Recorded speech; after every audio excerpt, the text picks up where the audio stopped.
I'm here today with Laure Jackson. Hello, Anne. Hello, it is great to be with you. My regular guest since we began in September 23. We've done dozens and dozens of these conversations around sensory health because you are an occupational specialist, I would get it wrong, occupational therapist with a specialty in sensory health. Indeed. Thank you. What does that mean? Yeah, good question. Yes. So, occupational therapist, that is where we help anybody, whether it's a child, an adult, an older person, do the things that they want to do in life. So it's about being more content in themselves, able to do things better and feel better about themselves, regardless. But what the occupational therapy bit of it is the fact that we then have to go and realize if people aren't feeling calm, content, coordinated, and confident. What is going on in there? So that's how I've termed sensory health. So we have to have a look. We have to step back. We have to dig deeper. We have to talk more. We have to assess more. We have to find out what the roots are of why someone isn't functioning the way that they would like to. They're not living the way that they would like to, and therefore we find the solutions. So we find what the problems are, and then we work out together what the solutions are, and just help them thrive. So that's where the sensory aspect of it comes in, is that I particularly look at all the sensory underpinnings of behavior, of function, of how people are, things they can do, things they can't do. And that's where it's the sensory health that is the focus rather than physical health or spiritual health, emotional health, mental health. I very much focus on the sensory aspect.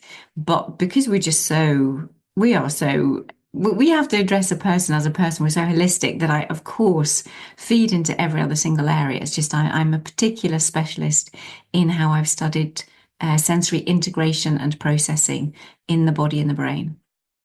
I found myself talking almost semi-knowledgeably about sensory health and the importance of understanding and comprehending how someone might behave in a certain way that we might make a conclusion about, but may actually be a sensory health. And I've forgotten where. And I actually said, I'm quoting Laure Jackson. I think I've actually started to grasp how much of an importance sensory health is. And you've done that through the sensory thumbprint, which I really, really love because we've each got a thumbprint and they're always unique and they're always designed. Absolutely designed phenomenally. So it's not about when people, some people, I've had some of the teenagers speak to me and say, oh, but you're going to change me? And it's like the who of who you are is the essence of who you are is beautiful, phenomenal. I'm not going to change any of that. I'm just going to make life easier for you if you see that there are areas in your life that actually aren't as you would prefer them to be. And those are the bits that I can help with. It's not about changing who you are. It's about, helping you blossom in who you are rather than the opposite.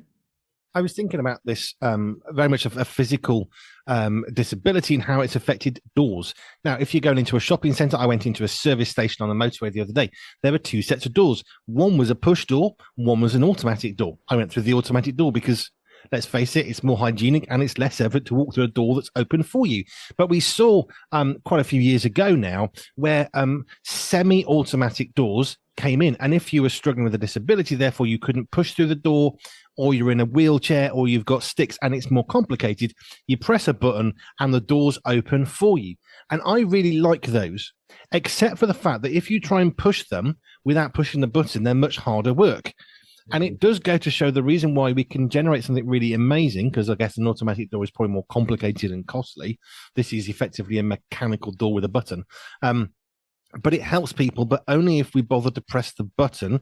But if we do press the button, it makes it better for everybody. I like those doors. It's just let's just make everything easier for everybody. That would be wonderful. Yeah. So press the button. Just activate something that's going to make it a lot easier for everybody. I do remember a chat. So Dr. Richard Scott, GP, another one of my guests, he was talking about the Paralympics and how a lot of the athletes, we're saying basically stop calling us disabled athletes or special athletes or athletes who aren't quite as good as the others, so we'll stick them in a special category. It's like we are athletes in our own right. And I loved that thing because It's not focusing on what they can't do, it's focusing on what they can do really well. And that's a great example for life and for society. But it's also helped me understand a bit about sensory health, because we think, oh, well, they can't do this. Oh, bless them. They're not very good. They can't do this. They can't do that, which is a terrible attitude, which I know exists because I've been guilty of that in the past. Because it's sometimes we stick people in a little box when we shouldn't. But actually, rather than saying, oh, look, they're sensory health people, they're not very well, they've got problems. Do you know what? They're part of society, and you're not perfect either when we look at anybody else, including ourselves in the mirror. And that is why one of the biggest things when I'm talking to, especially parents, because parents are the main group that I'm working with, it's about what are the expectations of what you want your life to look like. Because the disappointment in a life that doesn't line up with what you want it to look like is huge. And the expectations of what you think your child should be able to do, all these should words are really not that helpful. It, it's it puts an awful lot of pressure on children. It puts an awful lot of pressure on parents. It puts an awful lot of pressure on teachers to feel as though they need to somehow push a child into something. It's much better if we can flip it around and say, okay, let's just start. Let's understand where they are at. Full stop. Let's chill. Just pull back. Let's find out who they are, how they are, what's going on, where are their struggles, and it's that gentle, very gentle hands of support behind them to support where they need and bringing things in as they need, rather than a pulling or a pushing. It's not gentle hands of a push, it's a gentle hands of a support, and that they're a very different approach. They're a very different approach, and that's hopefully one of the biggest things that I try and work with parents and others to change that, because it really helps the adults involved, never mind the children or the young people too. I want to move on to our sensory healthy series, which I'm excited about. But I heard this the other day. If we only look at what we can't do, we end up being frustrated, angry, debilitated, unable. So instead of looking at what we can't do because of aging, disability, finance, whatever it is, don't look at what you can't do. Make sure you look at what you can do. And I'm guessing that really what you're doing is taking the eyes off where you should be able to do this, but you can't, which is really frustrating. And it generates anger, and it doesn't bring peace and ability. And in some ways, it just limits people.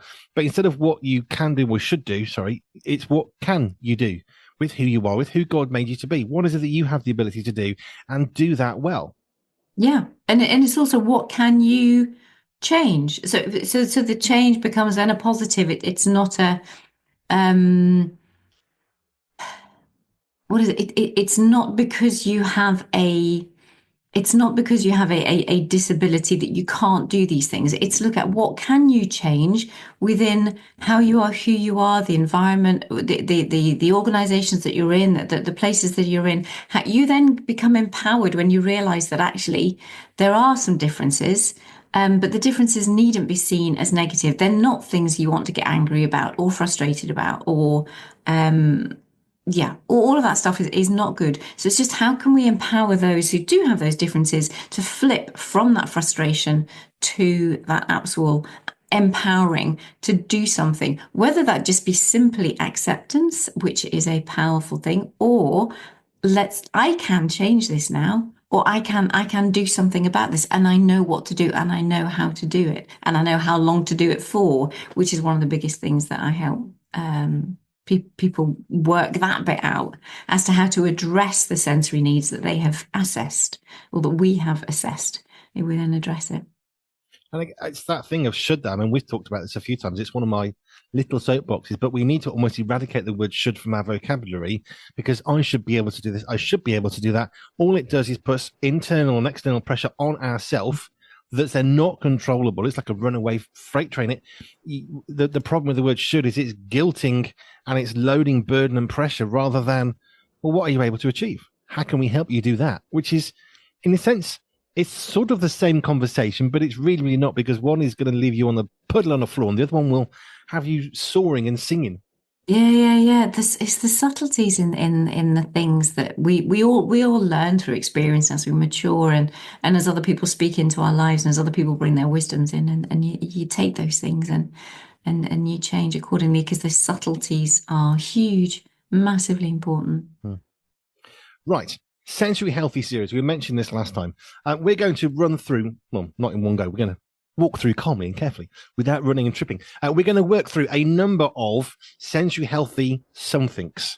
And Mm. then you're going to help improve these bits of life. So, sensory healthy church is where we're going to start today, but we might look at a sensory healthy office. What does that look like? A sensory healthy circus, which you referenced. And I thought, oh, that sounds good. What's a sensory healthy circus? Sensory healthy festival. Festivals are coming up soon. All these different things we can actually apply sensory health to. But how do we make them suitable for somebody who has sensory health struggles? Or even how do we improve it for people who don't have sensory health struggles? So, sensory healthy church is where we're going to start today. I almost like it go. But I mean, where do we start with a sensory healthy church? Why? I guess the first question for me is, why does it matter to think about sensory health in a church? Surely, being devil's advocate, church should be a place we just go to and sing some songs, listen to a sermon, and go home feeling better. So, where does sensory health fit into all of that? Yeah. This has been a really interesting journey for me in particular. Like it's funny starting with this one. That this was such a conviction that I needed to do something about it because I was just hearing it time and time and time again that folks weren't going to church. Because of not because of God, not because of doctrine, not because of all of the typical issues and things that can come into play when when you're in the Christian circle and things like that. It was about the fact that I can't move enough. It's the volume and the sights and the smells and the touch experiences. And it was funny to think that something so basic and foundational and God-given wasn't wasn't being addressed in a way because people again don't know about it. And so it always takes me back to, even though I've got 30 years in this, and a lot of people are not that aware still of how important those basic senses are to our functioning and how we are. And it's not because I mean, it is all in scripture everywhere. It's just put in a different way, and so I'm highlighting the importance of the senses to the churches, as are more and more people now too, especially those who are struggling to be in church, and then people are being empowered to actually speak out about it because they say they don't want to be at home. They don't want to. They want to actually be in fellowship. They want to join and celebrate with others. They want to come and worship with others because the power of community is powerful. It is yeah. It's seeing God in his awesomeness and seeing what he does, seeing how the Holy Spirit works when we're in communion together is a remarkable and a beautiful thing, and how we are fed and changed and transformed. So with people not being able to access that, I needed a tool to be able to help churches and be able to help church members look at what was going on. Where is it in the church that we're falling down and we're not aware? We haven't brought it to consciousness of the things that we need to address. So yeah, there's a massive amount of information in the Sensory Healthy Church program. Sensoryhealthychurch.com is where it's now situated, so that there is a free program for people to be able to access, to pull apart, to see things, to be inspired, to work out, are some of the issues that they're having, do they have a sensory base or do they not? At the most simple levels, I know we've had this particular conversation before.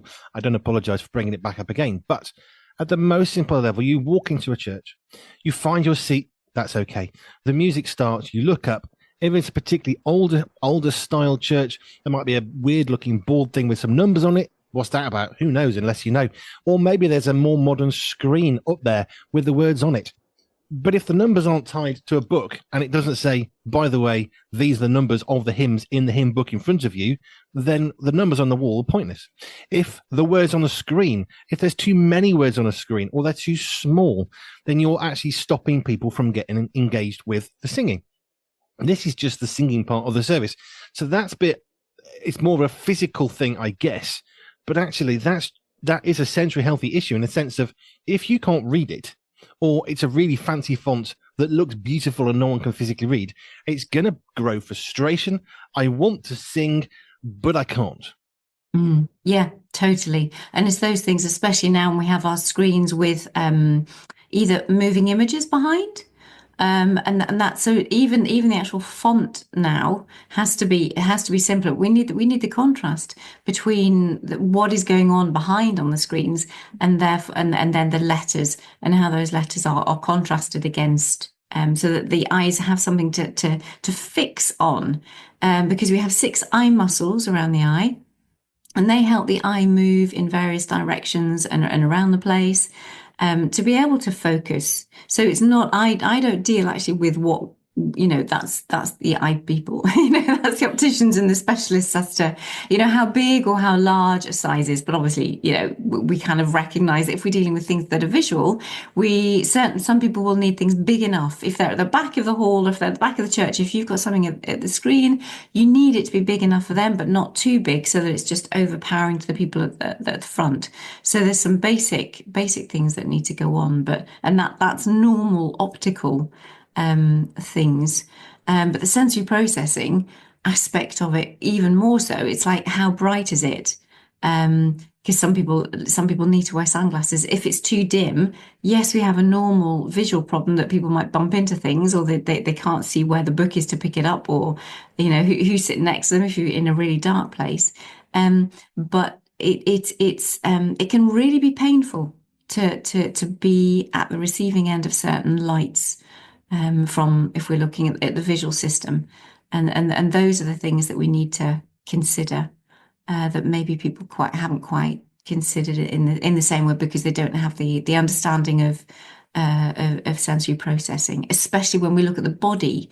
People have a general idea of those five main senses that we learn at school, but the extra ones about how much we need to move our heads, how much we need to move our bodies, our proprioceptive system, and different aspects of our touch system that are not normally addressed are really powerful, really important to look at too. I was in a worship event. Well, it wasn't a worship event, but there was a worship time. And I was thinking sensory health. It's in my brain now, locks into this. The Church of England, the traditional church, were very, very good and are very good at getting you to stand up, sing a song, stand up for a scripture reading, sit down. And actually, they're constantly building in movement. So in that sort of a service, it's very hard to get frustrated from sitting because actually sometimes you think, can I just sit down for 5 minutes because you're up again?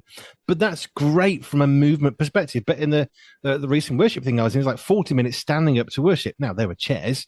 It was very, very loud. You could almost not hear yourself singing. Now, I quite like that sort of environment. It was very overwhelming in a good way for me personally. I love it. Others would not prefer that, which is why we do need churches with different styles of worship. But it's not just saying to churches, well, you're wrong, make the font bigger because they can't read it, because that's not helpful. And it's also not saying, well, if you're at the back of the church, it's not your fault, you can't read it, because the church can make it a little bigger and the people who can't see could move to the front of the church. All of a sudden, you've got two things going on. So rather than having this huge divide between font size and person, now you're bringing font size in just a bit bigger, getting people who can't see a little bit closer to the screen. And all of a sudden, you've got more of a happy medium rather than an extreme, which from a sensory healthy perspective is brilliant for the majority of people. Yeah, that is really nice, and that's why.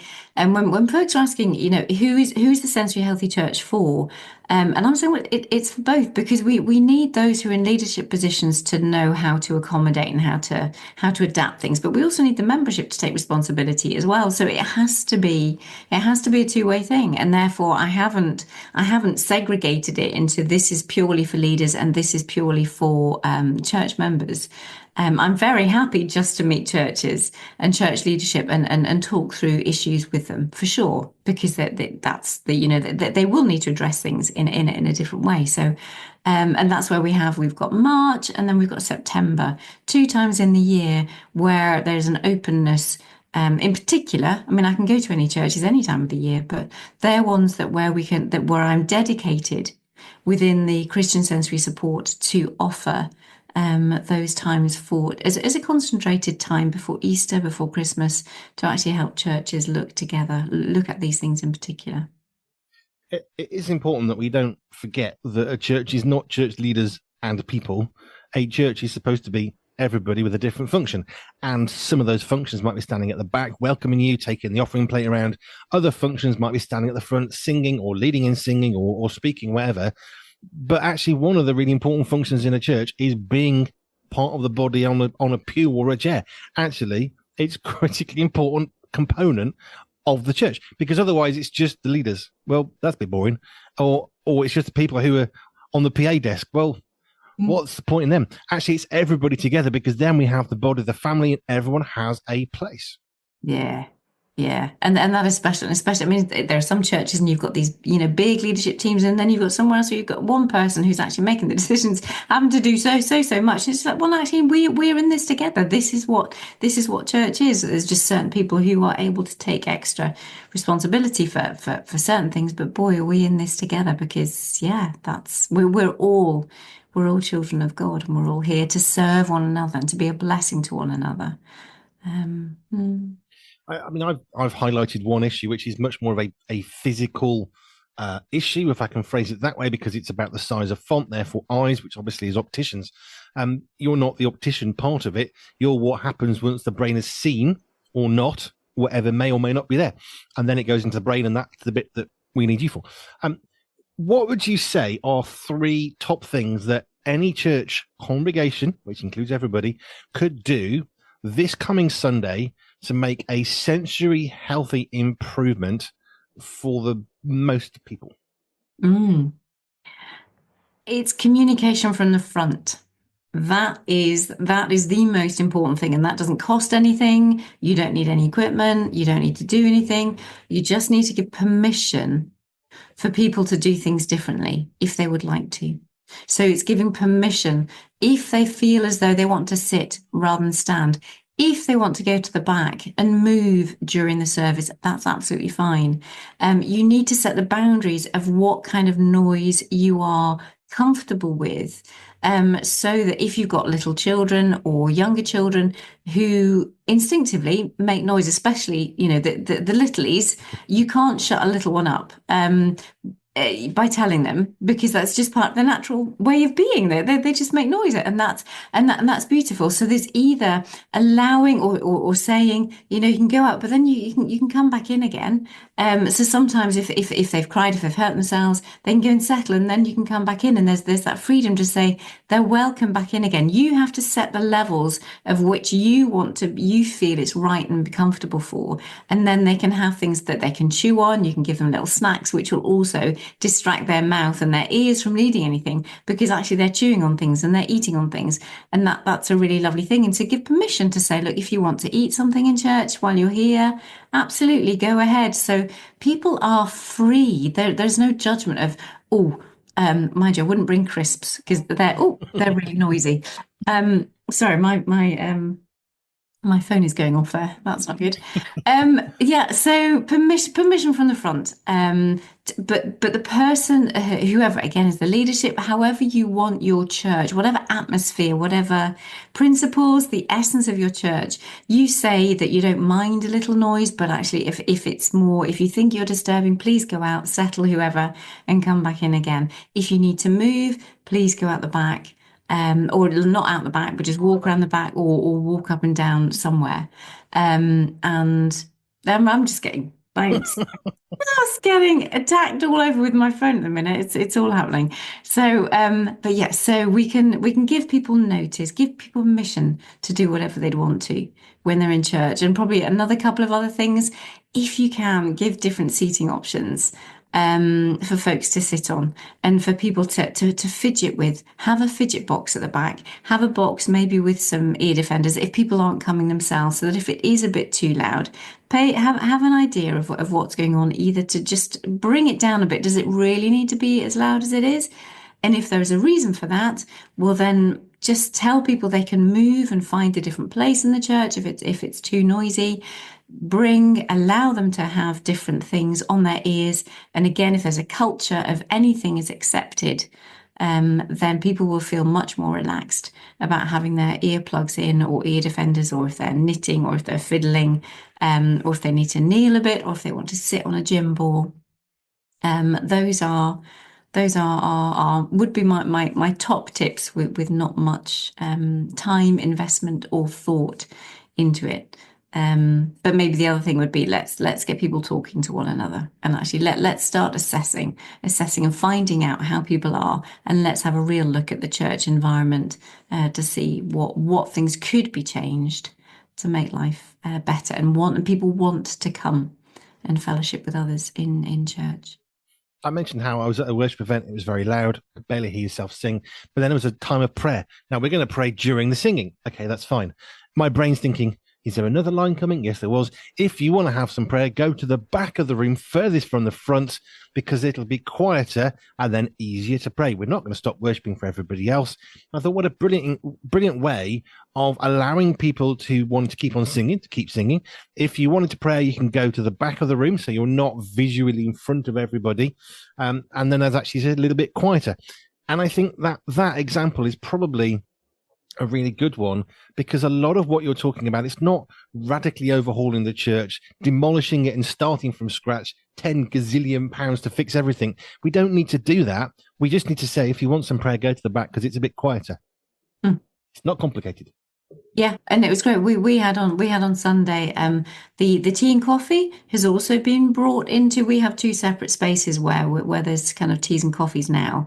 The first one, really overwhelming in noise, also because there's a lot of people. So a lot of people cause a lot of noise, a lot of chatter, and a lot of background noise. For those who find it difficult to pick out conversations, that's auditory discrimination, an aspect of sensory processing. So to be able to discriminate and have a conversation in the midst of noise is particularly difficult for some. So it's lovely that the fact that tea and coffees are now offered. Once everybody else heads out, you've got the quiet space for prayer, and you've also got a place that if you want to have yourself to have a drink and a quiet chat, at the back, you can do that too. Little things, aren't they? Lovely. They are little things. I mean, go to the back for prayer so it's less loud. I mean, we wouldn't necessarily have to have a training program and get people involved and have programs of education just it's a simple line from the front. If you want prayer, go to the back because it's quieter. That's not something. I mean, I've been a church leader. I understand most people might be listening to this, and some of them might be thinking, "What? How much is this going to cost me in time, effort, resources, or energy?" And actually, so much of what we can do to make the church far more widely accessible to people from a physical entering the building and enjoying the space perspective, it doesn't cost anything. Like you say, it's dead free. And actually, it's probably going to help more than just the person that's walking in with a pair of headphones on because it's too noisy. Okay, that's an obvious one. We can spot that one. But actually, if it is too loud, it's not good for your eardrums. They're very sensitive. We should protect those. If you can't hear yourself singing, well, that's useless because we're supposed to be a church. It's not a concert.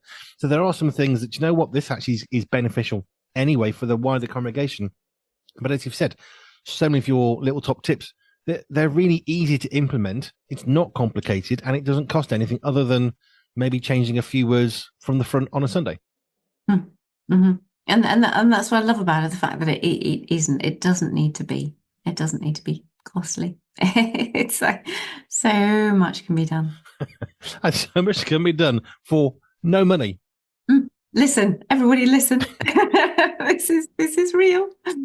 I guess just summing up, I know you pretty well now, and I know a little bit about the Century Healthy Church, but my perspective of what it is that you do is you kind of get church leaders and church congregants talking where perhaps they might not want to. I remember in a church, there was an older couple, and the chap, lovely man, a really good friend of mine, he couldn't see anything on the screens.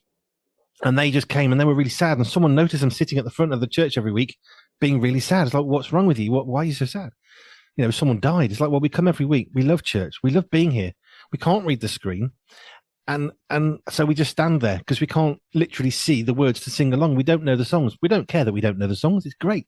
We love the young people. We want more modern songs. But if we can't read them, so we just simply printed out the words of the songs on huge font and they were happy again and they were involved in the service. It cost us irrelevance. It's like, 6 pieces of paper, which is nothing, on a huge font size. And they could stand at the front and then they could sing again. And they were so happy and joyful to try and get involved with the songs. That's a beautiful example. It's a beautiful example. And it also shows that there's an awful lot of people who won't speak. unless they are approached, unless there is a tool, unless there is something. I mean, I'm quite assertive, really, and I keep forgetting that actually other people aren't. But I'm also very quiet with it, and there's many times that I just keep my mouth shut instead. And if there was a forum to be able to to air some things, well, then there'd be some lovely things that would come out. And hopefully, this tool is something that gives people conversation and opening to be able to address people who are quiet, people who won't have the confidence, people who have been battered, because some people have, been really battered with their experiences, or they've said something and it's been turned around and it's their fault, and they don't want to go there again. They don't want to get hurt again. And this hopefully is a tool to bring almost a healing in a very different way to people. Churches are not places to be silent. No. Well, they shouldn't be. And how do people get hold of your wrong wording? The Sensory Healthy Church. Just remind us of that one. The sensory, it's called sensoryhealthychurch.com. Okay. And then you've got March and September. You have, if memory serves, you have a Zoom that's completely free. Anybody can get involved with that and get involved.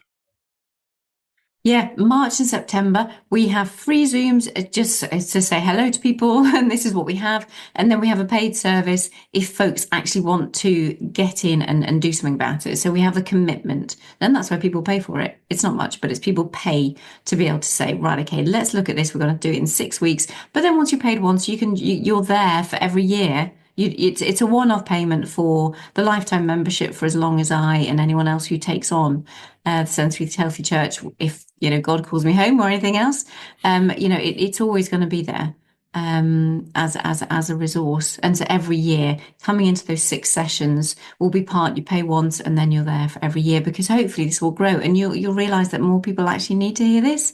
And actually, as your church changes and people come in, there's going to need to be a refreshing. People in the church are going to need to know about this year upon year upon year and build upon it. Also, because the needs of our society are changing, and we have more and more people coming through, more and more children coming through that have sensory processing issues.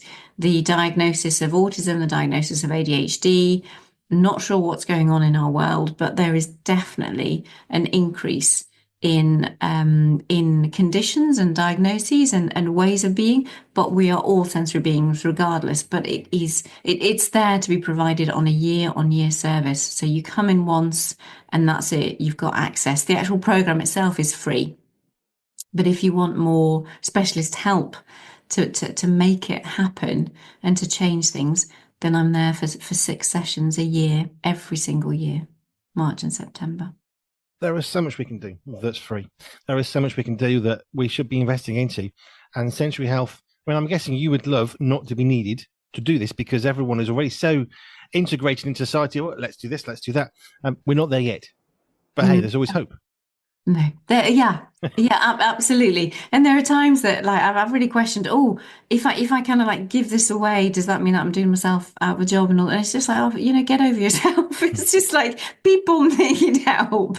It's just just get it out there. Just help people. God will provide for you. Things will be just help, but just do it. Just give it. I mean, I've got 30 years worth of experience, and it's just put it out there. And if people don't want it, they don't want it. But if they do, then it's there. If you're a church, September, when in September is the next one? Oh, don't know. There's just 2 weeks in September. I don't know off the top of my head, put it that way. It's in the diary. But it's 2 weeks in September. I just don't know when. We'll let you know before. Don't worry. Right. And Laure Jackson, thank you. If sensoryhealthychurch.com, if you want to specifically access the Sensory Healthy Church stuff, go to sensoryhealthychurch.com. If you want to connect with Anne in another way, it's come to our website. We will connect you, pure247radio.org, pure247radio.org/ALJ, and we'll connect you with Anne Laure Jackson of Sonte in Jersey. Thank you. Thank you. And of course, they can get the Sensory Healthy Church through your website anyway. You just go to your Anne Laure Jackson, pure247/ALJ, and that will send you to my website, and all the stuff is on there. But you can go direct to the Sensory Healthy Church. Absolutely. Thank you. I don't know where we're going to go next time. I'm looking forward to this. I like a little series every so often, so I'm not sure. Sensory healthy something. Well, then we'll figure it out next time. Yeah, sensory healthy something. I think it's lovely. Yes. Perfect. Thanks, Sam. Here at Pure 24/7 Radio, we have had the privilege of speaking to some amazing people with amazing stories. Now, what about, I thought I'd go a bit further, what about goat and sheep's milk? Yes. Becoming quite popular. Very similar to cow's milk. So we don't use it in the first year of life, you can afterwards. And their nutrient profiles, how good they are, is pretty similar to cow's milk. Allergenicity, how often do they cause allergies? About the same. They're a bit more expensive sometimes. It's pretty equivalent. Yeah, we're really excited, especially excited for Josh because it's his first book and he's really passionate with that Gen. Did you say Gen Z or Gen Z? I've heard it said I don't know. I'm too old. I don't know. Yeah, we're not in that age category, so we've not got a clue what they're called. It's a pot boiler. It's a good, exciting popcorn thriller. I didn't think it was anything too special, but I think watching it at home, people will probably enjoy it more than I did going to the cinema to see it. Really good film. I love it. You know, I walk into a cinema and I turn my phone off. Nobody can get hold of me for a couple of hours. I'm in a completely other world. But every single time I go to the cinema, and for me, it's like going to Oz. You know, it's like going to another world and escaping and relaxing, and I thoroughly enjoy it. If you have missed any of these interviews or would like to hear them again, you can. Simply head over to our catch-up section at www.pure247radio.org. That's www.pure247radio.org.